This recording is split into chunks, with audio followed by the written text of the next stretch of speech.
Chris, roll tide. It's finally Georgia week. It's finally SEC play for the Alabama Crimson Tide. Yeah, no question, Roger. And that is exciting. And here we go because we know every week will be tough and excited about the challenge. And I think excited to see what this team looks like against this level of competition. The only thing comparable this year was obviously Florida State. We didn't handle it well. But there's been 3 weeks to get better. And clearly, that was the case against both ULM and against Wisconsin.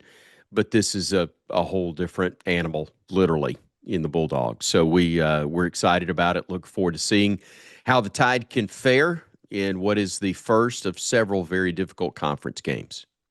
Ty Simpson probably got too much blame for the Florida State loss, and maybe it seems like to me at least not enough credit for how well he played against ULM and Wisconsin. Is that how you see it the last few weeks?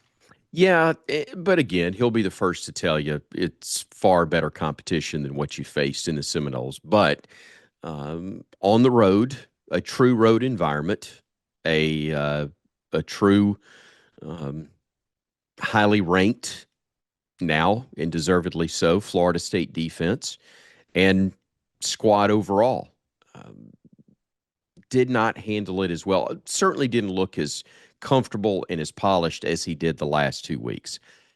Yes, some of that is who you're playing. Some of that is being at home, but not all of it. And if he can carry that level of confidence, to me, that's the key. We know the execution capabilities there. If he can carry that same level of confidence into Athens and again get off to a good start, as he has done really all 3 weeks. I know we didn't score on the first drive against Wisconsin, but um, nonetheless, it's been a good start, first quarter anyway, for Alabama in each of its first 3 games. If you can find a way to do that against Georgia and then build off that, I think it could be another special day for Alabama against the Dogs. Again, it's Alabama against Georgia coming up on Saturday. And Chris, maybe Alabama's getting healthy at the right time. How much would it mean to have Tim Keenan back for this defense and then Jam Miller back on the offensive side of the ball? No question. And I'll start with offense. Um, I think our running issues have not been the absence of Jam Miller, although clearly he helps. The line's got to do a better job in run blocking. Guys have to hit the right hole, right time. Jam certainly the most experienced running back will help the cause. But I think we've had some guys who've run the ball hard, who've run it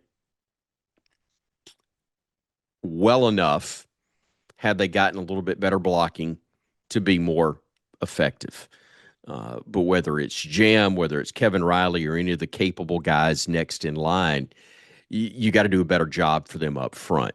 But that being said, the lift you'll get from having the veteran back and available, if that is indeed the case, huge.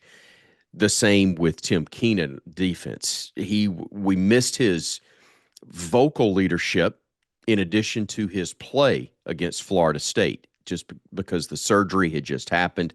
He wasn't able to make the trip to Tallahassee. They missed him on the sidelines, I think, during that game.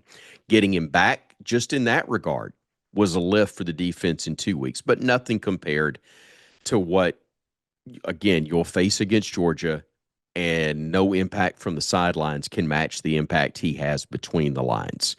And to have him potentially clog up the middle for a Georgia team that does love to ground and pound, I think will be huge for Alabama and a big difference maker in the outcome of this game.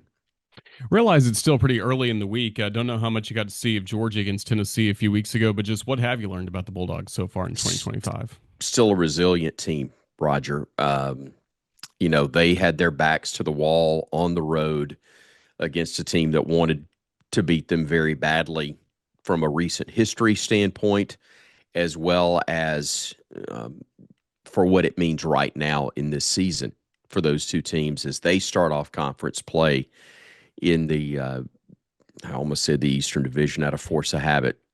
Forgive me, I have to put a quarter in the jar on that one, I guess. But I think this is a very similar situation for Alabama as it was for Georgia a week ago. They've dominated Tennessee in recent history. Alabama's dominated Georgia It's the first conference game for Alabama. You're going to uh, Sanford Stadium to play this one. And would love to see a similar result, minus falling behind 21 to 7 in that ball game in the first half, as Georgia did against Tennessee. I don't think this Alabama team can afford to play from that far behind. Georgia was a more veteran, more experienced team that managed it better. I don't think Alabama can build that big a hole. Offensively, there's firepower to do it. Realistically, from a confidence standpoint, you don't need to put thoughts of Tallahassee back in your mind. And I think the defense uh, needs to continue to be improving, solid, salty, as we've seen them the last 2 weeks. And I think offensively, confident, aggressive, successful early in order to have success again against Georgia. Well, with this 9 game schedule the SEC is going to in upcoming years, we'll be playing in Athens a lot more frequently, seeing the Bulldogs more frequently. For you, we love hearing your memories. Let's first of all go back to 2008, the blackout game in Athens, and then the last time Alabama was there, it was a pretty rainy day for you on the sidelines. It was indeed. '08 was very enjoyable. Boy, that was an electric atmosphere before the game, and it got short circuited really quick. Um, the final score was more respectable, but that was an absolute beatdown that John Parker Wilson, Julio Jones, and company put. And that was the game. Historically, you look back, there was no title won by that team. The West was won by that squad, but they didn't win the league title. They didn't win the national title. But I believe that that season and even that game set the stage for what was to come in the Nick Saban era. And the way they just absolutely dominated a very, very talented Georgia squad was huge. The game in the rain, Jake Coker solidified the fact that he was going to be the quarterback, and no pun intended, because of the weather, sink or swim, Alabama was going to do so with Coker as the QB. And he took leadership, took control of that squad in that game on that date, and of course led Alabama ultimately to a national championship in that historic game against Clemson that was a back and forth deal. But that was huge. And Alabama's had some other historically great wins. I saw one on replay the other day when Mike Shula was the quarterback, and it was an opening game of the season matchup. I think it was Labor Day, maybe Labor Day night.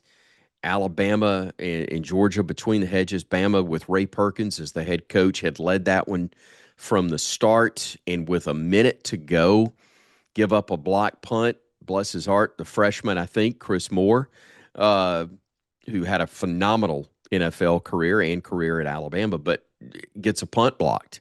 Georgia scoop and score for a touchdown, and all those dog people were losing their minds, as the legend Larry Munson would say.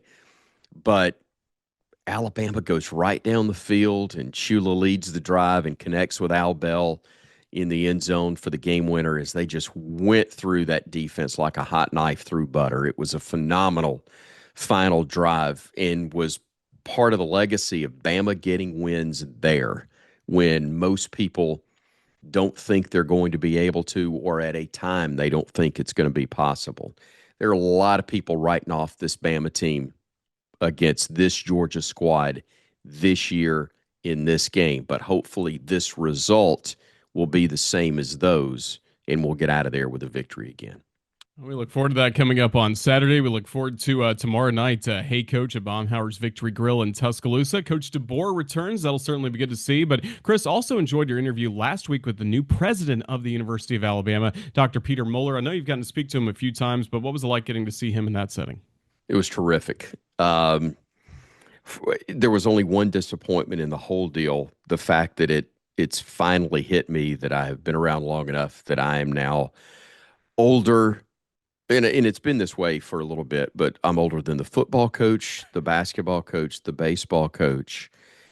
And yes, Greg, I remember the AD as well, but now I am older than the president of the University of Alabama.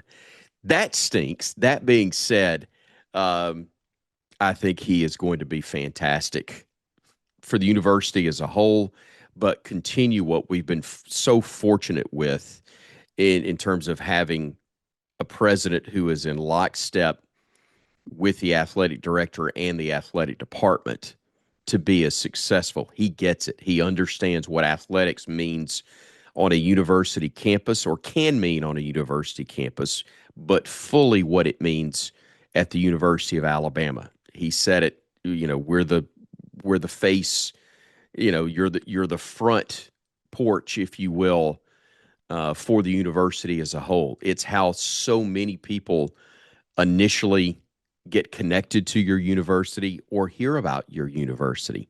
And there are so many great academic stories to tell in other aspects of the university that we're so proud of. But yes, athletics and specifically football um, lead the parade for what is a phenomenal university as a whole. And it's great to have a leader who wants to continue to build on that and help that be the case for years to come. It certainly was a great interview, and not to keep score, I think Ashley Johnston's younger than me. Rob Vaughn and I think, graduated college around the same time, so we're doing okay from that aspect. But I'll catch I'm up to you old. soon. I'm just happy to still be here. Period. That's the way I look at it as well. We're happy as well. Well, Chris, Thanks, safe man. travels to Athens coming up this weekend. Look forward to what should be a great atmosphere. Alabama against Georgia. All the best. Roll Tide. Roll Tide, buddy. Thank you.